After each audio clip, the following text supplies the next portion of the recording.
श्रीमद्भागवत की संक्षिप्त सूची, विषय सूची। सूत जी कहते हैं, भगवत भक्ति रूप महान धर्म को नमस्कार है। विश्व विधाता भगवान श्री कृष्ण को नमस्कार है। अब मैं ब्राह्मण को नमस्कार करके श्रीमद्भागवत भक्तों सनातन धर्मों का संक्षिप्त विवरण सुनाता हूँ। शौनकादि ऋषियों, आप लोगों ने मुझसे जो प्रश्न किया था उसके अनुसार मैंने भगवान विष्णु का यह अद्भुत चरित्र सुनाया। ये सभी मनुष्यों के श्रवण करने योग्य है। इस श्रीमद् भागवत पुराण में सर्व पापाहारी स्वयं भगवान श्री हरि का ही संकीर्तन हुआ है। वे ही सबके हृदय में विराजमान, सबकी इंद्रियों के स्वामी और प्रेमी भक्तों के जीवन धन है। इस श्रीमद् भागवत पुराण में परम रहस्यमय अत्यंत गोपनीय ब्रह्म तत्व का वर्णन हुआ है। उस ब्रह्म में ही इस जगत की उत्पत्ति, स्थिति और प्रलय की प्रतीति होती है। इस पुराण में उसी परम तत्व का अनुभवात्मक ज्ञान और उसकी प्राप्ति के साधनों का स्पष्ट निर्देश है।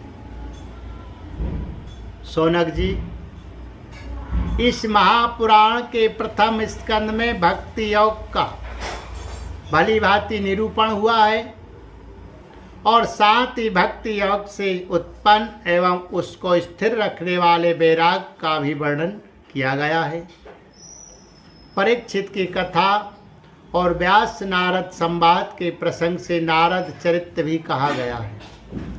राजर्षि परीक्षित, ब्राह्मण का शाप हो जाने पर किस प्रकार गंगा तट पर अनशन व्रत लेकर बैठ गए और ऋषि प्रवर श्री सुखदेव जी के साथ किस प्रकार उनका संवाद प्रारंभ हुआ, ये कथा भी प्रथम स्कंद में ही है। योग धारणा के द्वारा शरीर त्याग की विधि, ब्रह्मा और नारद का संवाद, अवतारों की संक्षिप्त चर्चा तथा ब्रह्म तत्व आदि के क्रम से प्राकृतिक सृष्टि की उत्पत्ति आदि विषयों का वर्णन द्वितीय स्कंद में हुआ है। तीसरे स्कंद में पहल विदुर जी और उद्धव जी के तदंतर विदुर तथा मैत्र जी के समागम और संवाद का प्रसंग है। इसके पश्चात पुराण संहिता के विषय में प्रश्न है और फिर प्रलय काल में परमात्मा किस प्रकार स्थित रहते हैं, इसका निरूपण है। गुणों के क्षोभ से प्राकृतिक सृष्टि और तत्व आदि 7 प्रकृति विकृतियों के द्वारा कार्य सृष्टि का वर्णन है। इसके बाद ब्रह्मांड की उत्पत्ति और उसमें विराट पुरुष की स्थिति का स्वरूप समझाया गया है। तदंतर स्थूल और सूक्ष्म काल का स्वरूप, लौक पद्य की उत्पत्ति, प्रलय, समुद्र से पृथ्वी का उद्धार करते समय वराह भगवान के द्वारा हिरण्याक्ष का वध, देवता, पशु, पक्षी और मनुष्यों की सृष्टि एवं रुद्रों की उत्पत्ति का प्रसंग है। इसके पश्चात उस अर्धनारी नर के स्वरूप का विवेचन है, जिससे स्वयंभुव मनु और स्त्रियों की अत्यंत उत्तम आध्यात्म प्रकृति सत्य रूपा का जन्म हुआ था। कर्दम प्रजापति का चरित्र, उनसे मुनि पत्नियों का जन्म, महात्मा भगवान कपिल का अवतार और फिर कपिल देव तथा उनकी माता देवहूति के संवाद का प्रसंग आता है। चौथे स्कंद में मारीची आदि 9 प्रजापतियों की उत्पत्ति, दक्ष यज्ञ का विध्वंस, राजर्षि ध्रुव एवं पृथु का चरित्र तथा प्राचीन वरी और नारद जी के संवाद का वर्णन है। 5वें स्कंद में प्रियव्रत का उपाख्यान, नाभि, ऋषभ और भरत के चरित्र, दीप, वर्ष, समुद्र, पर्वत और नदियों का वर्णन, ज्योतिष चक्र के विस्तार एवं पाताल तथा नरकों की स्थिति का निरूपण हुआ है। शौनकादि ऋषियों छठे स्कंद में ये विषय आए हैं। प्रचेताओं के दक्ष की उत्पत्ति, दक्ष पुत्रों की संतान, देवता, असुर, मनुष्य, पशु, पर्वत और पक्षियों का जन्म, कर्म, वृत्रासुर की उत्पत्ति और उसकी परम गति। अब 7वें स्कंद के विषय बतलाए जाते हैं। इस स्कंद में मुख्यतः दैत्राज, हिरण्यकश्यप और हिरण्याक्ष के जन्म, कर्म एवं दैत्य शिरोमणि महात्मा प्रहलाद के उत्कृष्ट चरित्र का निरूपण। 8वें स्कंद में मनवंतरों की कथा, गजेंद्र मोक्ष, विभिन्न मनवंतरों में होने वाले जगदीश्वर भगवान विष्णु के अवतार, कूर्म, मत्स्य, वामन, धन्वंतरी, हयग्रीव आदि अमृत प्राप्ति के लिए देवताओं और दैत्यों का समुद्र मंथन और देवासुर संग्राम आदि विषयों का वर्णन है। 9वें स्कंद में मुख्यतः राजवंशों का वर्णन है। इक्ष्वाकु के जन्म, कर्म, वंश विस्तार, महात्मा, प्रसुद्धुम्न, इला एवं तारा के उपाख्यान, इन सब का वर्णन किया गया है। शूरवंश का वृत्तांत, ससाद और नृग आदि राजाओं का वर्णन, सुकन्या का चरित्र, सरयाती, खड्वांक, मानधाता, सौबरी, सगर, बुद्धिमान, ककुत्स्थस्थ और कौशलेंद्र भगवान राम के सर्व पापापहारी चरित्र का वर्णन भी इसी स्कंद में है। तदंतर निमिका, दह, त्याग और जनकों की उत्पत्ति का वर्णन है। भृगुवंश शिरोमणि परशुराम जी का, क्षत्रिय संहार, चंद्रवंशी नरपति, पुरूरवा, अयाति, नहुस, दुष्यंत नंदन, भरत, संतनु और उनके पुत्र भीष्म आदि की संक्षिप्त कथाएं भी 9वें स्कंद में ही हैं। सबके अंत में अयाति के बड़े लड़के यदु का वंश विस्तार कहा गया है। शौनकादि ऋषियों इसी यदुवंश में जगतपति भगवान श्री कृष्ण ने अवतार ग्रहण किया था।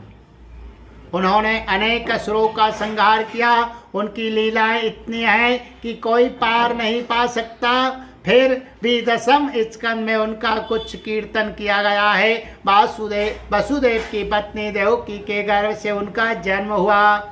गोकुल में नंद बाबा के घर जाकर बड़े। पूतना के प्राणों को दूध के साथ पी लिया। बचपन में ही छकड़े को उलट दिया। तृणावर्त, बकासुर एवं वत्सासुर को पीस डाला। सब परिवार धेनुकासुर और प्रलंबासुर को मार डाला। दावानल से घिरे गोपों की रक्षा की। कालिये नाग का दमन किया।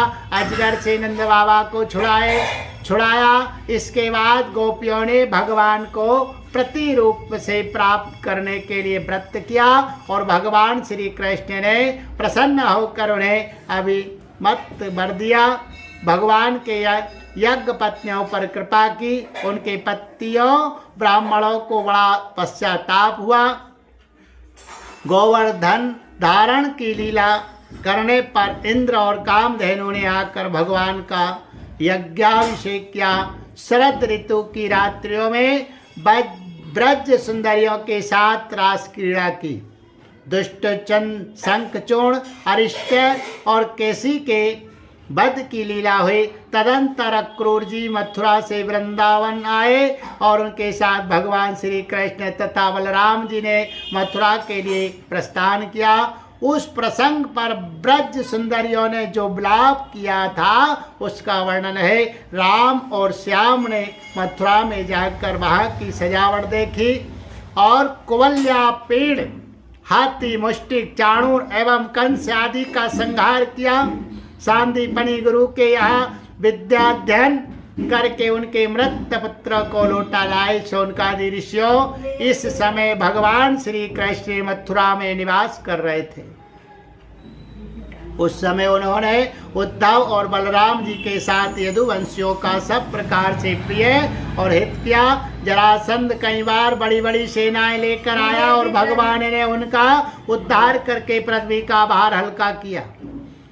काल्यवन को मुचकुंद से भस्म करा दिया, द्वारकापुरी बसाकर रातों रात सबको वहां पहुंचा दिया। स्वर्ग से कल्प वृक्ष एवं सुधर्मा सवा ले आए। भगवान ने दल के दल शत्रुओं को युद्ध में पराजित करके रुक्मिणी का हरण किया। बाणासुर के साथ युद्ध के प्रसंग में महादेव जी पर ऐसा बाण छोड़ा कि वे जम्भाई लेने लगे और इधर बाणासुर की भुजाएं काट डाली। प्राज्ञ ज्योतिषपुर के स्वामी भौमासुर को मारकर 16,000 कन्याएं ग्रहण की।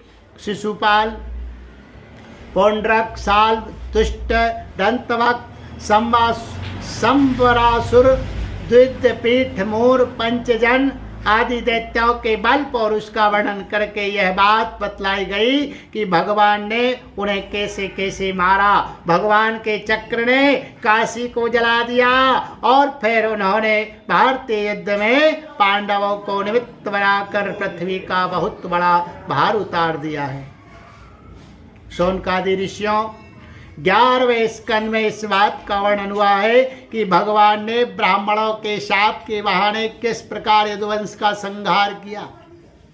इस स्कंद में भगवान श्री कृष्ण और उद्धव का संवाद बड़ा ही अद्भुत है। उसमें संपूर्ण आत्मज्ञान और धर्म निर्णय का निरूपण हुआ है और अंत में यह बात बतलाई गई है कि भगवान श्री कृष्ण ने अपने आत्मयोग के प्रभाव से किस प्रकार मृतर्य लोक का परित्याग किया है। 12वें स्कंद में विभिन्न योगों के लक्षण और उनमें रहने वाले लोगों के व्यवहार का वर्णन किया गया है तथा यह भी बतलाया गया कि कलयुग में मनुष्यों की गति विपरीत होती है।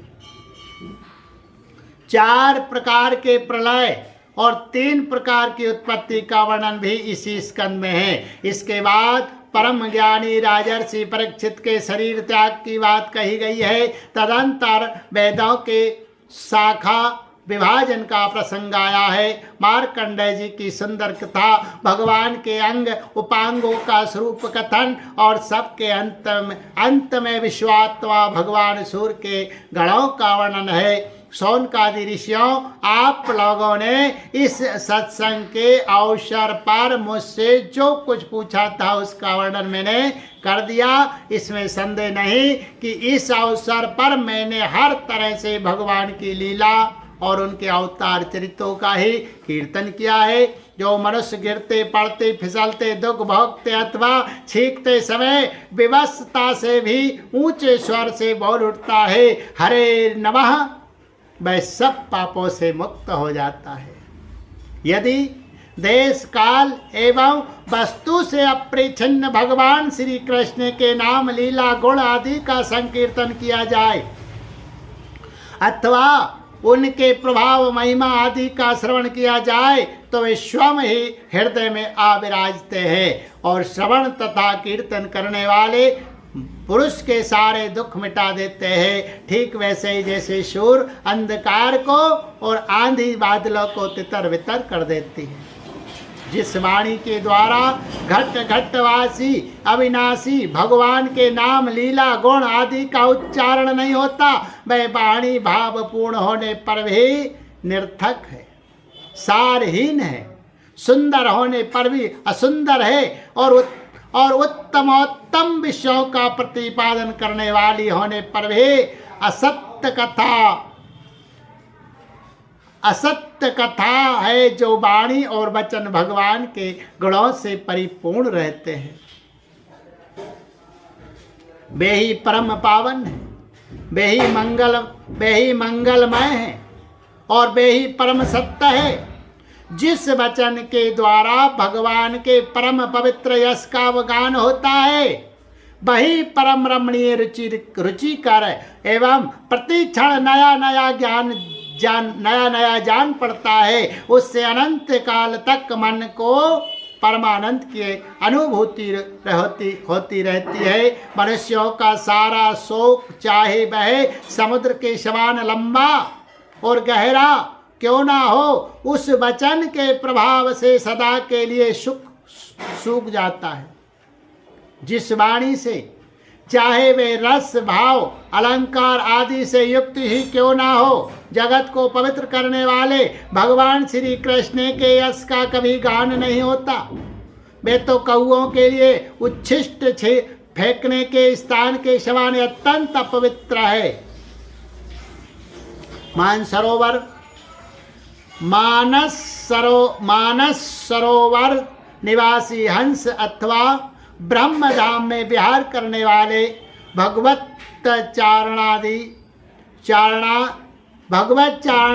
चारणाविंदाश्रित परमहंस भक्त उसका कभी सेवन नहीं करते। निर्मल हृदय वाले साधु जन तो वहीं निवास करते हैं जहां भगवान रहते हैं। इसके विपरीत जिसमें सुंदर रचना भी नहीं है और जो व्याकरण आदि की दृष्टि से दूषित शब्दों से युक्त भी है, परंतु जिसके प्रत्येक श्लोक में भगवान के स्वस्थ सूचक नाम जुड़े हुए हैं, वह वाणी लोगों के सारे पापों का नाश कर देती है। क्योंकि सत्य पुरुष ऐसी ही वाणी का श्रवण गान और कीर्तन किया करते हैं। वह निर्मल ज्ञान भी जो मोक्ष की प्राप्ति का साक्षात साधन है, यदि भगवान की भक्ति से रहित हो तो उसकी उतनी शोभा नहीं होती। फिर जो कर्म भगवान को अर्पण नहीं किया गया है, वह चाहे कितना ही ऊंचा क्यों ना हो, सर्वदा मंगल रूप दुख देने वाला ही है। वह तो शोभन वर्णीय हो ही कैसे सकता है। वर्णाश्रम के अनुकूल आचरण, तपस्या और अध्ययन आदि के लिए जो बहुत बड़ा परिश्रम किया जाता है, उसका फल है केवल यश अथवा लक्ष्मी की प्राप्ति। परंतु भगवान के गुण लीला नाम आदि का श्रवण कीर्तन आदि तो उनके श्री चरण कमलों की अविचल स्मृति प्रदान करता है। भगवान श्री कृष्ण के चरण कमलों की अविचल स्मृति सारे पाप ताप और अमंगलों को नष्ट कर देती और परम शांति का विस्तार करती है। उसी के द्वारा अंतःकरण शुद्ध हो जाता है, भगवान की भक्ति प्राप्त होती है एवं पर वैराग्य से युक्त भगवान के स्वरूप का ज्ञान तथा अनुभव प्राप्त होता है। शौनकादि ऋषियों, आप लोग बड़े भाग्यवान हैं, धन्य है, क्योंकि आप लोग बड़े प्रेम से निरंतर अपने हृदय में सर्वांतर्यामी, सर्वात्मा, सर्वशक्तिमान आदि देव, सबके आराध्य देव एवं स्वयं दूसरे आराध्य देव से रहित नारायण भगवान को स्थापित करके भजन करते रहते हैं। जिस समय राजर्षि परीक्षित अनशन करके बड़े बड़े ऋषियों की भरी सभा में सबके सामने श्री सुखदेव जी महाराज से श्रीमद् भागवत की कथा सुन रहे थे, उस समय वहीं बैठकर मैंने भी उन्हीं परम ऋषि के मुख से इस आत्म तत्व का श्रवण किया था। आप लोगों ने उसका स्मरण कराकर मुझ पर बड़ा अनुग्रह किया। मैं इसके लिए आप लोगों का बड़ा ऋणी हूँ। शौनकादि ऋषियों, भगवान वासुदेव की एक एक लीला सर्वदा श्रवण कीर्तन करने योग्य है। मैंने इस प्रसंग में उन्हीं की महिमा का वर्णन किया है जो सारे अशुभ संस्कारों को धो बहाती है। जो मनुष्य एकाग्र चित्त से एक पहर अथवा एक क्षण ही प्रतिदिन इसका कीर्तन करता है और जो श्रद्धा के साथ इसका श्रवण करता है, वे अवश्य ही शरीर सहित अपने अंतःकरण को पवित्र बना लेता है। जो पुरुष द्वादशी अथवा एकादशी के दिन इसका श्रवण करता है, वह दीर्घायु हो जाता है और जो संयम पूर्वक निराहार रहकर पाठ करता है, उसके पहले के पाप तो नष्ट हो ही जाते हैं, पाप की प्रवृत्ति भी नष्ट हो जाती है। जो मनुष्य इंद्रियों और अंतःकरण को अपने बस में करके उपवास पूर्वक पुष्कर, मथुरा अथवा द्वारका में इस पुराण संहिता का पाठ करता है, वह सारे भयों से मुक्त हो जाता है। जो मनुष्य इसका श्रवण या उच्चारण करता है, उसके कीर्तन से देवता, मुनि, सिद्ध, पितर, मनु और नरपति संतुष्ट होते हैं और उसकी अभिलाषाएं पूर्ण करते हैं। श्रृंगवेद, यजुर्वेद और सामवेद के पाठ से ब्राह्मण को मधुकुल्या, घृतकुल्या और पयाकुल्या, मधु, घी एवं दूध की नदियाँ अर्थात सब प्रकार की सुख समृद्धि की प्राप्ति होती है। वही फल श्रीमद् भागवत के पाठ से भी मिलता है। जो द्विज संयम पूर्वक इस पुराण संहिता का अध्ययन करता है उसे उसी परम पद की प्राप्ति होती है जिसका वर्णन स्वयं भगवान ने किया है। इसके अध्ययन से ब्राह्मण को ऋतंभरा प्रज्ञा तत्व ज्ञान को प्राप्त कराने वाली बुद्धि की प्राप्ति होती है और क्षत्रियों को समुद्र पर्यंत भूमंडल का राज प्राप्त होता है, वैश्य कुबेर का पद प्राप्त करता है और शूद्र सारे पापों से छुटकारा पा जाता है।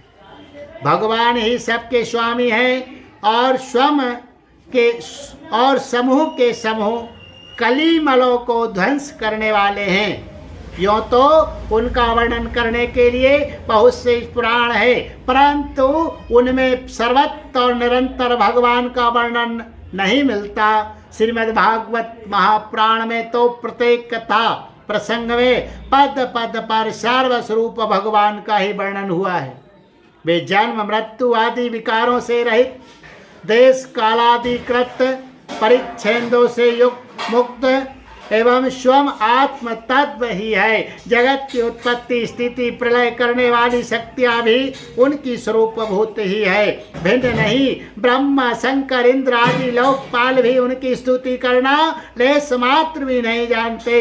उन्हीं एक रस चिदानंद स्वरूप परमात्मा को मैं नमस्कार करता हूँ, जिन्होंने अपने स्वरूप में ही प्रकृति आदि 9 शक्तियों का संकल्प करके इस चराचर जगत की सृष्टि की है और जो इसके अधिष्ठान रूप से स्थित है तथा जिनका परम पद केवल अनुभूति स्वरूप है, उन्हीं देवताओं के आराध्य देव सनातन भगवान के चरणों में मैं नमस्कार करता हूँ। श्री सुखदेव जी महाराज अपने आत्मानंद में ही निमग्न थे। इस अखंड और अद्वितीय स्थिति से उनकी भेद दृष्टि सर्वथा निवृत्त हो चुकी थी, फिर भी मुरली मनोहर श्याम सुंदर की मधुमयी मंगलमयी मनोहारिणी लीलाओं ने उनकी वृत्तियों को अपनी ओर आकर्षित कर लिया और उन्होंने जगत के प्राणियों पर कृपा करके भगवत तत्व को प्रकाशित करने वाले इस महापुराण का विस्तार किया। मैं उन्हीं सर्व पापापहारी व्यासनंदन भगवान श्री सुखदेव जी के चरणों में नमस्कार करता हूँ, नमस्कार करता हूँ, नमस्कार करता हूँ। बोलिए गोविंद गोपाल कृष्ण भगवान की जय।